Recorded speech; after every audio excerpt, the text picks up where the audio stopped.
Hello, hello, hello. Lesson 3. We are looking at the similarities and overview. So not in heaps of depth, but nevertheless, still at the stop point. So we're going to look at the similarities and differences between individuals and groups in society and culture. Now, this is as broad as you might expect it would be. However, it's still a lesson, and it's number 3. So make sure you highlight and date that bad boy, and we'll get cracking.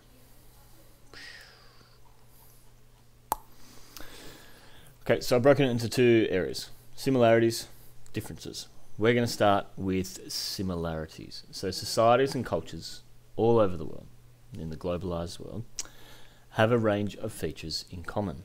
Now, there's things called, or what I've called, cultural universals, right? Highlight that. They include the following things. One is the representation of culture in symbols or artifacts. So every culture around the world represent their cultures symbolically. What I want you guys to do with each of these, where I've had example in bold, I want you to write, or you can sometimes even draw an example, especially for this one. So an example of this one, or representation of culture, might be religion. Each religion has its own kind of visual imagery. If I look at Taoism, for example, they have yin and yang. If we look at Islam, it's the moon and star. If we look at Christianity, it's the cross. If we look at Australia, we have a flag. If we look at Aboriginal Australia, we have a flag. So we have lots of different symbols that represent different parts of our culture, and that's universal across every culture in the world. Another similarity is that every culture has a set of values, and they also have, ethics. Now, you might write an example of that. So an ethics might be, the Australian Constitution. Set of values might be similar to what we put up here, so there's that. Every society has some level of organisation and hierarchy as well. Whether that's societies from 4,000 or 5,000 years ago. If we look at, here's a history pun. If we look, those social pyramid hierarchies that we have, right? Egyptians had a hierarchy 5,000 years ago. But there's a joke. But we also have examples of hierarchy in almost every organisation. If we look at school, for example, in terms of a hierarchy of power and authority, it might look something like students, teachers, principal. Okay?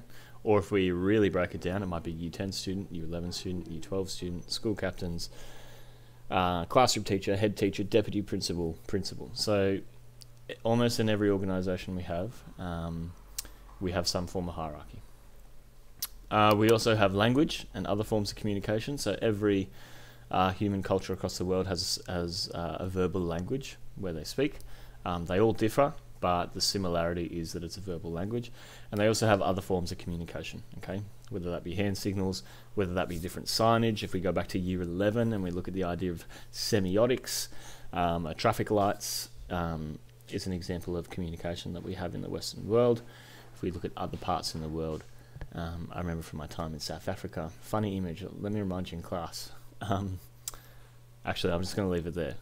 Remind me in class and I'll show you the funny photo from South Africa, which communicated something quite hilarious. So you can write an example there.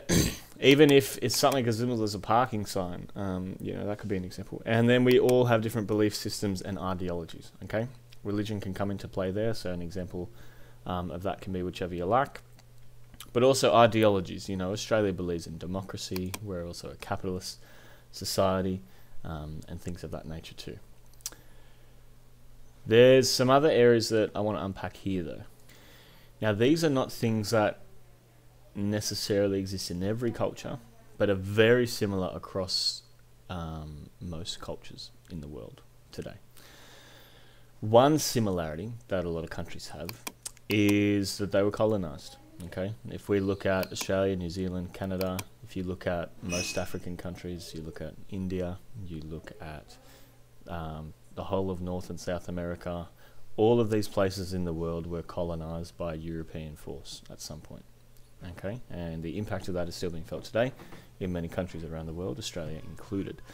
Now, that is a similarity that a lot of countries have. Now, it wasn't necessarily always the British Empire, although they were the biggest empire at the time of colonising the world. Any Commonwealth country is part of the British Empire, but other countries colonised too. So, for example,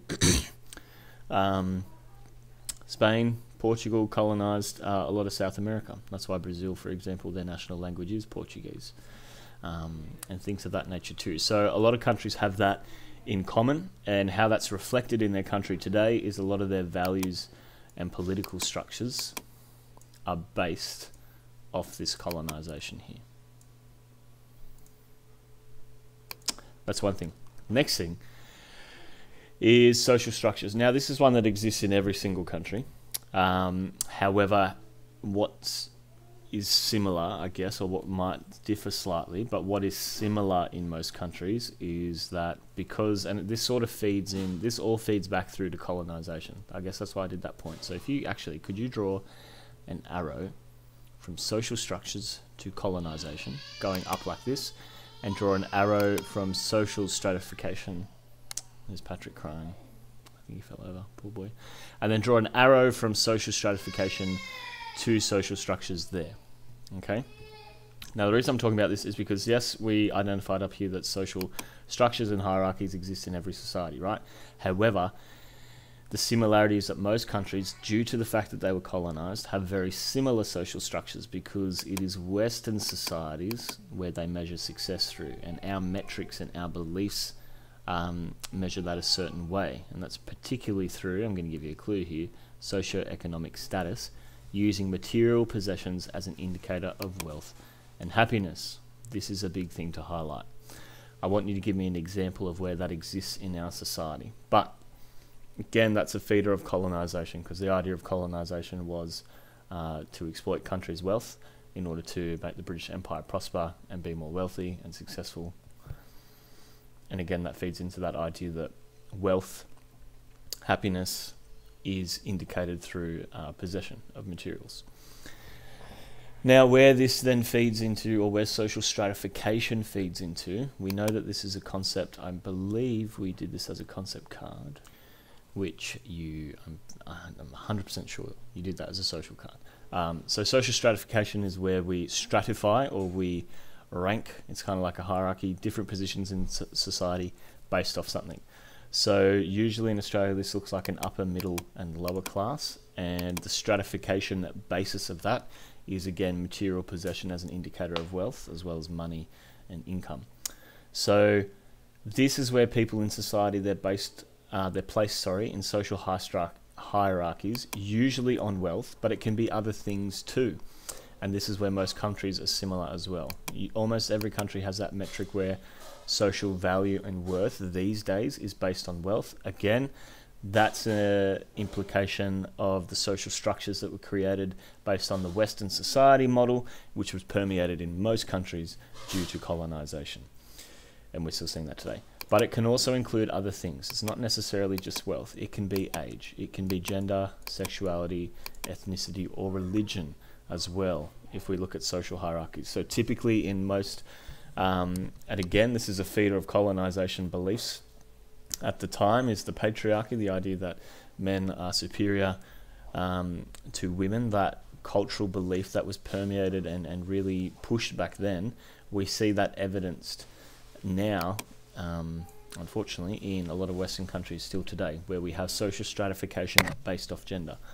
We see it in terms of age, in terms of there's this idea that if you're a senior member of the workforce, that you don't get looked in for jobs because people think you're too old. And then the same thing can happen where people think you're too young.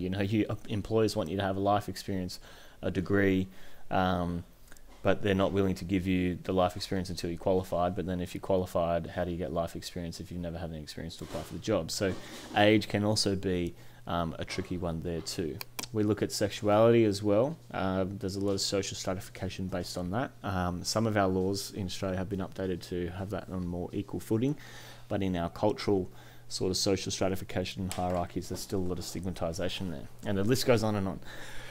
The main point here being that most countries in the world have a form of social stratification and hierarchy. Now there's two different types. There's an open system stratification and a closed system stratification. So an open system sounds nice. It's where increased status is gained through merit and effort, not necessarily based on what gender you identify as, whether you were born with a thing between your legs or not.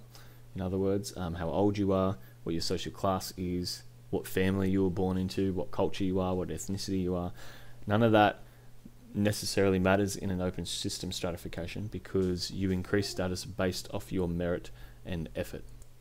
Whereas, so most countries say they have that, you know, that's the idea of Australia here, have a fair go, you know, but in reality, I think Australia's included in this, but most countries have a closed system stratification, okay, which limits your social mobility because some groups don't have the same access. Oh, I've given you another clue there. They don't have the same access to social mobility. Now, social mobility, we know, draw an arrow here, and I want you to kind of draw a ladder. You've done a concept card on this, but to recap, social mobility is someone's ability to increase their social status or their social stratification over time, okay? Now, there's barriers to increasing your social status in a closed system stratification because it's naturally biased towards certain people, you know, if you're wealthy, if you're white, if you're a male, if you're in a family who's already well established in whatever career pathway it is you want to choose. So all of these things make your social mobility easier, your climb up the ladder easier, but for others, if they don't have any of that, it's a much more difficult climb. And this is where people experience extreme levels of social exclusion. Again, I've given you a lot of words today. And that really does limit their access to socially valued resources. Okay, so I know that was a big chain of thought, but that's where most cultures in the world are similar now. If we move on to differences, I'm not going to read this out to you because it's pretty straightforward.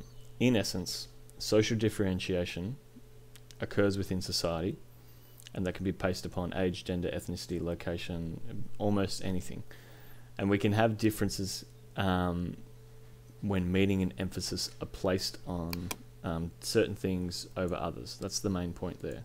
So for example, we may have different cultures. So we have a different flag, different music, different food, different styles of housing, different beliefs. All of those things can be different. We can basically be different in any which way we like, and I've kind of highlighted the core things here. We can be different in how we communicate. Our language might be different. It's similar in the fact that it's all spoken, but the nuances of that language is different.